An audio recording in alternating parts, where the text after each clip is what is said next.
ओम शांति। मीठे बाबा की आज साकार महावाक्य सुनेंगे 29 तारीख की। तो आज बाबा कहते हैं माला का दाना कौन बनेगा।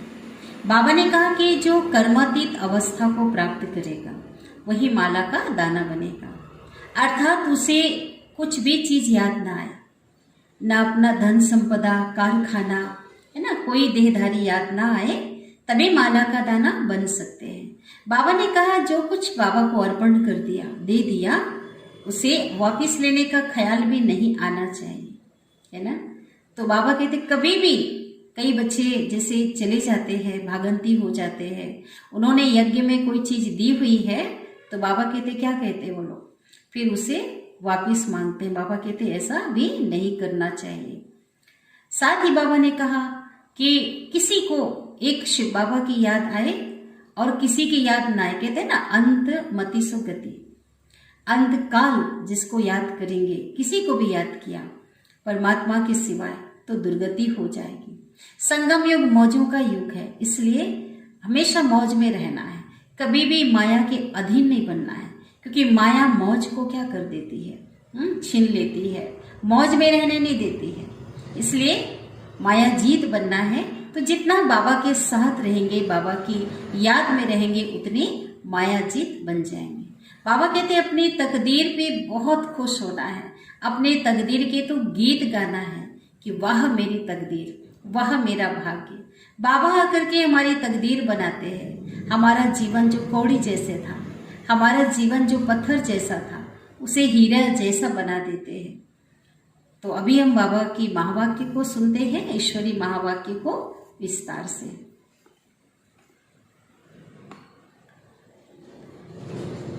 आज के मुरली का सार। बाबा कहते मीठे बच्चे हीरे जैसा जीवन बनाने वाले बाप को बहुत खुशी खुशी से याद करो तो जंग निकल जाएगी। आत्मा में जो विकारों की जंग है, बाबा की याद से वो निकल जाएगी। प्रश्न है माला का दाना कौन बनेंगे, उसका पुरुषार्थ क्या है।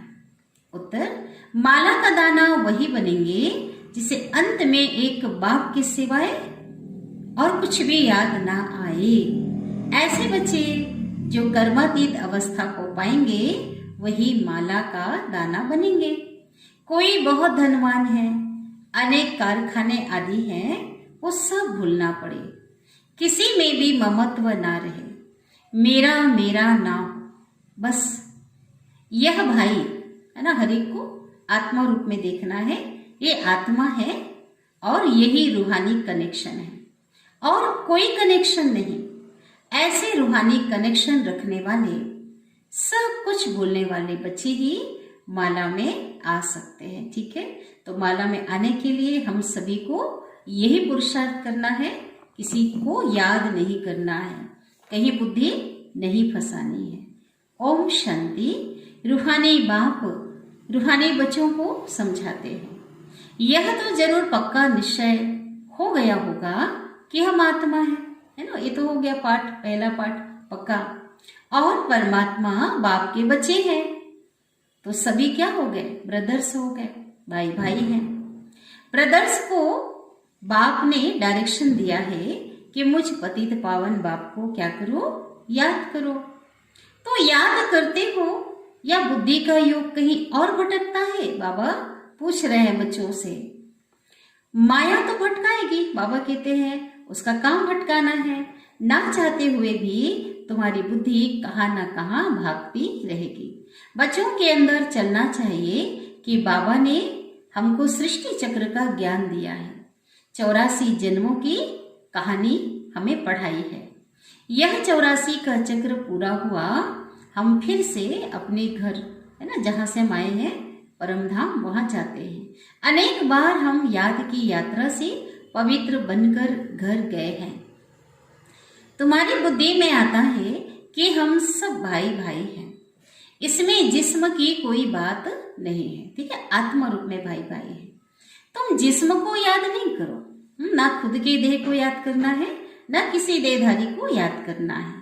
सिर्फ हम आत्मा है, हम आत्मा ही पावन सतो प्रधान थे, अब हम पतित बने हैं। तो हीरे जैसा जीवन बनाने वाले बाप को खुशी से याद करना है, जिससे आत्मा की जंग क्या हो जाए, निकल जाए। तो बाप समझाते हैं, बच्चे पहले पहले अपने को आत्मा समझो, यह भी ज्ञान है, फिर बाप को याद करो, यह है विज्ञान।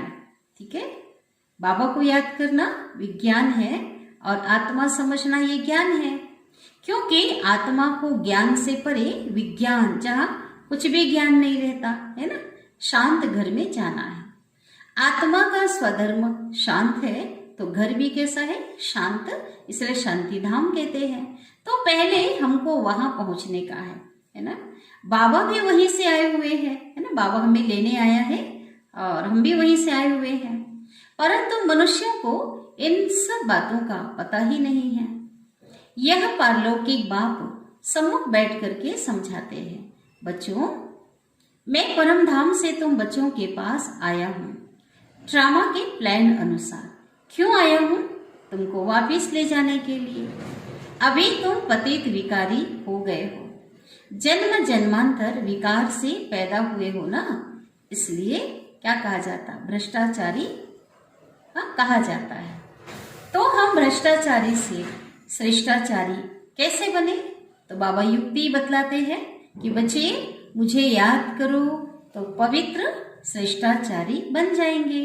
इस याद में सब कुछ कर सकते हो, याद में रहकर कोई भी कर्म कर सकते हो। बाबा कहते ऐसे नहीं कि धंधा धूरी नहीं कर सकते हो, कोई हाथ पांव चलाने की बात तो है नहीं, कोई मुख से बोलने की बात तो है नहीं, है ना। तो बाबा कहते कुछ भी करते हुए याद में रह सकते हो। बच्चे बाबा से पूछते हैं, बाबा माला के दाने, जो विजय माला है ना, विजंती माला, तो माला के दाने कौन बनेंगे? तो बाबा कहते हैं, बच्चे माला का दाना वही बनेंगे जो कर्मातीत अवस्था को पाएंगे, है ना। सभी प्रकार के कर्म के बंधनों से क्या होंगे, जो छूटे हुए होंगे, जिनको अंत में कुछ भी याद ना पड़े, कुछ भी याद ना आए। कोई बहुत धनवान है, किसी के पास कारखाने हैं, अनेक कारखाने हैं, तो सब भूलना पड़े, कुछ भी याद नहीं आना चाहिए।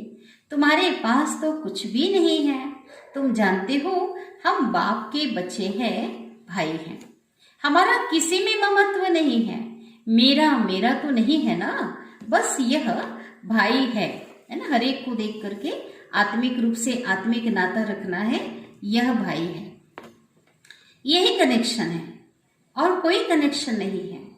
इसे कहा जाता है रूहानी कनेक्शन। इतनी सारी आयु तो देह ही याद आई, 63 जन्म देह याद किया, देहधारियों को याद किया, आत्मा तो किसको भी याद नहीं आई। तो यह भी ड्रामा बना हुआ है ना। तो यह बातें बाबा समझाते हैं और पावन बनने के लिए पुरुषार्थ कराते हैं। बाबा तुम बच्चों को टाइम तो देते हैं, सिर्फ 8 घंटा मुझे याद करो, वह हद की सर्विस है, यह है सारे वर्ल्ड की सर्विस, पूरे विश्व की सर्विस। जरूर है ना, कौन सी सर्विस? मनसा के द्वारा जो हम सेवा करते हैं, बाबा को याद करते हैं, उसका प्रभाव तो पूरे वायुमंडल पर, विश्व पर पड़ता है। तो बाबा को याद करना भी क्या है, ये भी बहुत बड़ी सेवा है। जरूर खाएंगे, पिएंगे, सोएंगे, घूमेंगे, भाई शरीर है और शरीर के हिसाब से तो ये सब करना होता है। सारा दिन तो कोई भी याद नहीं कर सकते। तुम बरोबर अभी बेहद की सर्विस करते हो।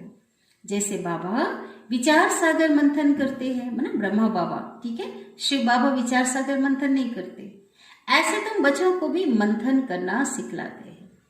करण करावन हार है ना, वो तुमको करके ही सिखलाते हैं। पुरुषार्थ करते करते तुम्हारी विजयी माला बन जाएगी। सत्युग त्रेता में जो भी आते हैं वह विजयी होते हैं। फिर सब एक्टर्स इस नाटक में पार्ट बजाने के लिए कहाँ से? ऊपर परम धाम से नंबरवार आते हैं। सब इकट्ठे तो नहीं आ जाएंगे ना। तुम सभी एक्टर्स के रहने का स्थान कहाँ है? ब्रह्मलोक है। वहां से यहाँ आकर के शरीर लेते हो। यह सब बातें बहुत सहज है। तो तुम बच्चों को ही याद रहती है। तुम्हारा घर स्वीट होम, साइलेंस होम है। तुम्हारा कोई भी अपने तुम्हारा दूसरा कोई भी अपने घर को नहीं जानता। भाई हम भी नहीं जान रहे थे, बाबा ने हमें बताया तो हम जानते हैं, है ना। और दूसरा कोई भी नहीं जानता। वह तो कह देते हैं हम लीन हो जाएंगे। अब घर में तो जाके रहना होता है, लेकिन ब्रह्म को क्या समझते हो? उस घर को ईश्वर समझते हैं। इसलिए सन्यासी क्या कहते? हम उसमें लीन हो जाएंगे। वो ऐसे कहते हैं जैसे सागर से बुदबुदा निकलता, पानी का बुलबुला उठता है फिर सागर में समा जाता है। ऐसे हम आत्माएं भी वहां से निकली हैं, है ना, परमात्मा से, और वही ब्रह्म में क्या हो जाएंगे? लीन हो जाते हैं। फिर कह देते हैं जहां देखो वहां ब्रह्म ही ब्रह्म है। वो ब्रह्म को ही ईश्वर समझते हैं। इसलिए तुम्हारी बातें उनकी बुद्धि में बैठती नहीं। तुम उनको उल्टा समझेंगे, तो वो तुमको उल्टा समझेंगे, क्योंकि उनका धर्म ही अपना है ना। हर एक धर्म को अपना अपने धर्मों पे नशा होता है। अपने धर्मों को क्या समझते? ऊंचा समझते हैं। तो सन्यास धर्म वाले भी क्या समझते हैं? हमको उल्टा समझेंगे। परंतु तुम जानते हो सभी आत्माएं शांति धाम में जरूर जाएंगी। बाकी हर एक आत्मा को अपना अपना पार्ट मिला हुआ है। इसको ही तो वंडर कहते हैं ना। तुम बच्चे अभी कितनी महीनता में जाते हो, आत्मा कितनी छोटी है, कैसे पार्ट बजाती है। तो यह ज्ञान जैसे बाबा के पास है, वह ज्ञान का सागर है, ऐसे तुम बच्चों के पास भी है। तुम अभी ऐसे ज्ञानवान बनते जाते हो।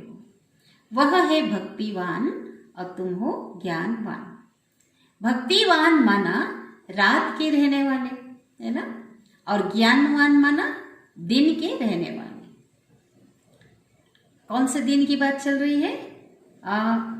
अज्ञानता का अंधकार, है ना, वो रात। और दिन कौन सी? सतयुग और त्रेता, वो दिन की बात चल रही है। आधा कल्प तुम सुखधाम में रहते हो, सतयुग और त्रेता। आधा कल्प दुखधाम में रहते हो। इसको कहा जाता है दूरांदेशी, है ना, दूर की बातों को समझ जाना। तुम्हारी बुद्धि अभी बहुत दूर दूर जाती है, जहां तक पहले कभी गई नहीं, वहां की नॉलेज मिल गई और बुद्धि से यात्रा भी करते हैं, है ना। हम आत्मा स्वीट होम ब्रह्मांड के रहने वाले हैं और परमात्मा पिता इस मनुष्य सृष्टि का बीज रूप है, क्योंकि वह नॉलेजफुल है। उनको झाड़ की नॉलेज है ना, बीज है, इसलिए चैतन्य बीज है ना, तो पूरी झाड़ को, इस मनुष्य सृष्टि के झाड़ के बारे में जानते हैं, नॉलेज है। अभी तुम शरीर का भान मिटाने के लिए अपने को आत्मा समझते हो। दूसरी कोई भी चीज याद ना आए, पूरा पूरा आत्मा अभिमानी बन जाना है। माना देह बिल्कुल भी याद ना है, भूल जाओ। मैं आत्मा हूं, मैं आत्मा हूं, मेरे पास कुछ है ही नहीं। बाबा कहते ऐसा अभ्यास करो जो आत्मा को याद पड़े। गाया जाता है ना, ऐसा समझो मेरे पास कुछ भी नहीं है, कुछ होगा तो याद आएगा।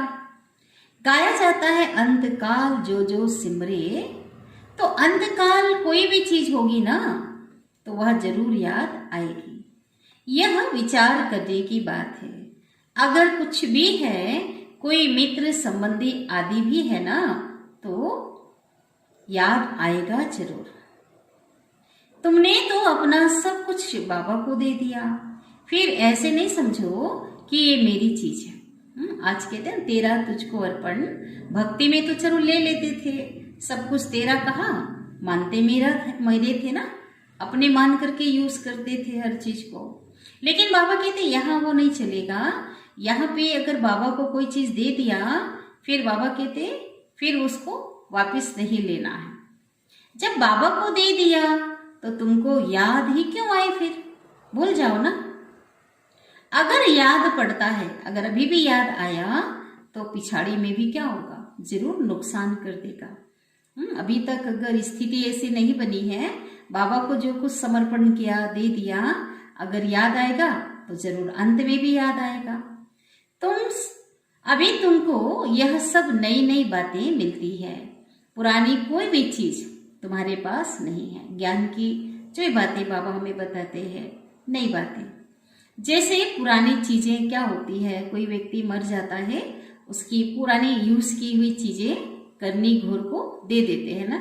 ऐसे भी बाबा कहते तुम्हारा मर्जी हुआ जन्म हुआ है ना। तो इसमें क्या हुआ है, वैसे तुम अपना पुराना सब कुछ क्या करो, सब कुछ दे देते हो, फिर याद नहीं आना चाहिए। बस यही याद रहे, मैं भाई आत्मा हूं, मैं आत्मा हूं और बाबा का बच्चा हूं। मेरे पास कुछ भी है ही नहीं, ये शरीर भी नहीं है, ऐसा समझो। ये शरीर भी भगवान को दे दिया, तन भी तेरा कहा ना।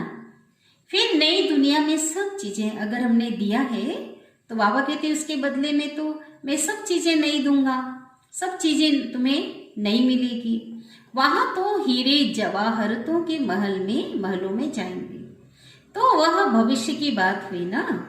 बाबा पूछते हैं बच्चे तुम क्या बनेंगे, तो बच्चे कहते हैं बाबा हम तो नारायण बनेंगे। ठीक है, कोई ये नहीं कहता हम राम सीता बनेंगे, क्या कहते हम तो नारायण बनेंगे। तो बाबा भी खुश होते हैं, कहते हैं यह तो खुशी की बात हुई ना। परंतु अभी जब भी कोई पुरानी चीज याद ना आए तब माला का दाना बनेंगे। 108 की माला तो राजा ही की है ना, राजगद्दी जो चलेगी वो राजा ही की है। मंदिरों में फिर 16,108 की माला भी रखी होती है। तो माला के दाने तो बहुत ही बनेंगे, जितना जल्दी आएंगे, माना सतयुग में जितना जल्दी आएंगे उतना सुख पाएंगे, है ना। जो पीछे आते हैं उतना सुख क्या होगा, कम हो जाएगा। उतना सुख पीछे आते हैं वो उतना सुख नहीं पाया है, उनके लिए थोड़ा टाइम सुख है तो दुख भी कम पाएंगे। तो बाबा कहते हैं बच्चे यह ख्याल रखो पिछाड़ी में कुछ भी याद ना आए, जो अर्पण किया हुआ है वह भी याद नहीं आना चाहिए। बाबा कहते हैं मैं ऐसी कोई चीज नहीं लेता हूं जो रह जावे और उसका भरकर वहां देना पड़े, क्योंकि मैं गरीब निवाज हूं ना। कई हैं जो दे करके फिर, है ना, कोई चीज सामान दिया, मानो अपने दिल से दिया, बाबा के घर कोई सामान दिया, कोई चीज दिया, और क्या हुआ, कोई ऐसा कारण बना कि भगंती हो गया, इस ज्ञान को छोड़ दिया, उस रास्ते पे चले गए।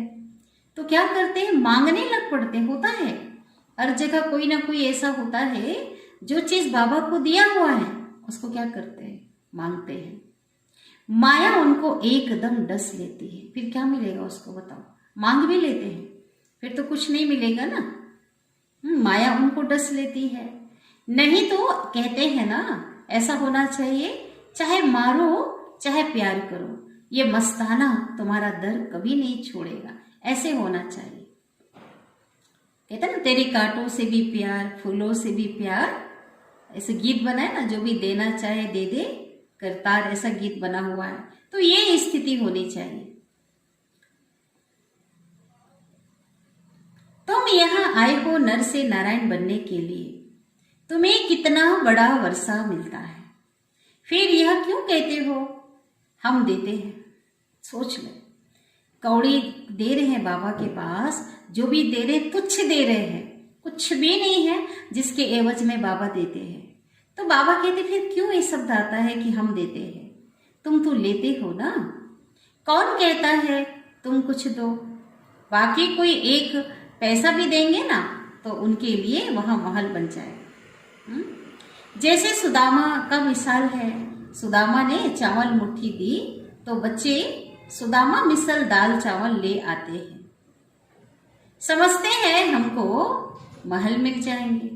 ऐसे बच्चों पर बाप बहुत खुश होते हैं, वाह इनकी नई दुनिया में महल बनने वाले हैं, क्योंकि बहुत प्यार और सद्भावना से बाबा के पास ले आते। बाबा के बच्चे क्या ले आते, दाल ले आते, कुछ चावल ले आते बाबा के घर। अहो भाग्य ऐसे बच्चों का, माने भावना इतनी ऊंची है ना। बाबा के साधारण बच्चे हैं, गरीब बच्चे हैं, कुछ नहीं है, तो सुदामा की कहानी सुना हुआ है और बाबा कहते इसी समय की बात है, तो भावनावश वो भी ले आते हैं। तो बाबा कहते ऐसे बच्चों का भी बहुत बड़ा भाग्य है, बहुत ऊंच पद पाएंगे। अभी ड्रामा के प्लान अनुसार बाबा और तुम बच्चों की कदम कदम वही चाल चलती है ना। एक्यूरेट ड्रामा बना हुआ है जो कल्प कल्प चली है, तुम्हारी कदम कदम में पदम है ना। अगर हम श्रीमत पर हम कदम उठाते हैं तो हर कदम में पद्मों की कमाई है। देवताओं के पैर में पद्म दिखाते, कमल को भी क्या कहा जाता है, पद्म। तो इसका भी कोई अर्थ होगा ना। एक तो पवित्र होते हो तो है, लेकिन पद्म का मतलब बाबा कहते अभी तुम्हारी पद्मों की आमदनी होती रहती है ना। पैरों में जो पद्म दिखाते हैं, माना कदमों में क्या है, पद्म। तुम बाबा के पास पद्मा पद्मपति बनने के लिए आते हो ना, तो तुम इतने महान महान महान भाग्यशाली हो। क्या कहा बाबा ने, तुम इतने महान महान महान भाग्यशाली हो, परंतु उसमें भी फिर नंबरवार पुरुषार्थ अनुसार है ना। सारी बात किसमें है, किसमें आकर अटक जाती है, पुरुषार्थ में। तुम्हारा पुरुषार्थ कल्प कल्प वही ड्रामा प्लेन अनुसार चलता है, क्योंकि ड्रामा तुमको पुरुषार्थ कराता रहता है। ईश्वर भी ड्रामा के अनुसार तुम्हें मत देते हैं, तो ड्रामा के वश हुए ना। फिर यह ड्रामा किसके वश है, बच्चे? बाबा कहते हैं, हाँ क्या कहते हैं, ड्रामा किसके वश है बच्चे? ड्रामा अनादि बना हुआ है। यह कोई नहीं कह सकता कि यह ड्रामा कब बना, यह तो चलता ही रहता है। ड्रामा में नंबर 1 मत मिलती है ईश्वर की, इसलिए उसको कहा जाता है ईश्वरीय मत, जो तुम्हें देवता बनाती है। और मनुष्य मत क्या बनाती, छीछी बनाती है। ईश्वरीय मत से तुम मनुष्य से देवता बनते हो, फिर 21 जन्मों के बाद मनुष्य मत पर मनुष्य बन जाते हो, माना देहभान में आ जाते हो। अभी यह गीता का एपिसोड संगम युग है, जबकि दुनिया क्या होती है, बदलती है। तो बच्चों की बुद्धि में होना चाहिए है ना, बच्चों को बहुत बहुत मीठा बनना चाहिए, प्यार से चलना होता है ना। जो बच्चे शांत और मीठे हैं उनका पद भी कैसा होगा, ऊंचा होगा। अभी तुम्हें ईश्वरीय बुद्धि मिली है, तुम समझते हो कि हम बेहद के बाबा की संतान बने हैं, बाबा से वर्षा ले रहे हैं, तो अथाह खुशी होनी चाहिए। बाबा कहते बच्चे स्वर्ग से भी यहाँ तुम्हारा बहुत ऊंचा ऊंचा पद है। बाप सिर्फ तुमको पढ़ाते हैं है ना, और कोई भगवान से नहीं पढ़ता, न भगवान किसी को पढ़ाते हैं। भगवान वाच, भगवान कहते हैं मैं तुमको डबल सिरताज, राजाओं का भी राजा बनाता हूं। अपनी तकदीर पर तुमको तो बहुत खुश रहना चाहिए। वाह बाबा, वाह बाबा आकर के हाँ क्या हमारी तकदीर बनाते हैं, जो पत्थर जैसे जीवन को भी हीरे जैसा बना देते हैं। अच्छा, याद प्यार बाबा से ले लेते हैं। मीठे मीठे सिकिलधे रूहानी बच्चों प्रति रूहानी बाप व दादा का याद प्यार और गुड मॉर्निंग। रूहानी बाप के रूहानी बच्चों को नमस्ते, और हम रूहानी बच्चों के रूहानी माता पिता बाप दादा को याद प्यार, गुड मॉर्निंग और नमस्ते। शुक्रिया बाबा, शुक्रिया आपका दिल से पद्मा पदम गुणा शुक्रिया। धारणा के लिए मुख्य सार, पहली पॉइंट, ऊंच पद पाने के लिए बहुत बहुत शांत चित्त रहना है, मीठा बनना है, सबके साथ प्यार से चलना है। दूसरी पॉइंट है, जो कुछ बाबा को अर्पण कर दिया उसे भूल जाना है, उसकी याद भी ना आए, कभी यह संकल्प भी ना आए कि हम बाबा को देते हैं। सोचो, जो दे दिया उसको कभी भी लेने का संकल्प नहीं आना है। लोग तो ले लेते हैं, लेकिन बाबा कहते हैं संकल्प भी नहीं आना चाहिए। सतगुरु का वरदान, ब्राह्मण जीवन में काम महाशत्रु के साथ उनके सर्व साथियों को भी विदाई देने वाले संपूर्ण पवित्र हो।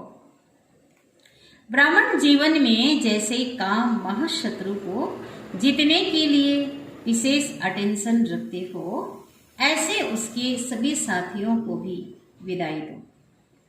कई बच्चे क्रोध महाभूत को तो भगाते हैं, लेकिन क्रोध के बाल बच्चों से थोड़ी प्रीत रखते हैं। जैसे थोड़ा रोब रख लिया है ना, मोटे रूप में नहीं रखा, लेकिन उसको छोड़ते नहीं है, अपनी शान समझते हैं। इसको बाबा ने कहा प्रीत रखना। जैसे छोटे बच्चे अच्छे लगते हैं ना, तो इस क्रोध के भी छोटे बच्चे कभी कभी प्यारे लगते हैं। लेकिन संपूर्ण पवित्र तब कहेंगे जब कोई भी विकार का अंश ना रहे। ऐसा पक्का व्रत लो, तब कहेंगे सच्चे ब्राह्मण। स्लोगन है, संगम युग की मौज का अनुभव करना है तो माया की अधीनता से स्वतंत्र रहो, है ना। संगम युग मौजों का युग है, रूहानी मौजों का युग है, भगवान से मिलन बनाने का युग है, भगवान से रूहानी मौज मनाने का युग है। तो बाबा कहते हैं लेकिन माया जो है ना, इस मौज में खलल डालती है। माया इस मौज का अनुभव करने नहीं देती है। तो बाबा ने कहा कि अब तो माया की गुलामी से स्वतंत्र बन जाओ, है ना। 63 जन्म तो माया के अधीन रहे। तो बाबा ने बताया है जहाँ बाप है वहां माया आ नहीं सकती। बाबा ने बताया है कि जब हम श्रीमत की रेखा से बाहर निकल जाते हैं, है ना, बाबा को भूल जाते हैं, तभी जो माया वार करती है। इसलिए माया की अधीनता से स्वतंत्र रहना अर्थात भगवान के श्रीमत को सिरोधार्य करके चलना और हर पल उसकी छत्र छाया में, उसके सानिध्य में रहना है ना, तभी हम मौज मना सकेंगे, है ना। तो बहुत मीठी, बहुत प्यारी बाबा की वाणी चली है। तो चले हम अभी प्यारे बाबा को याद कर लेते हैं।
ओम शांति।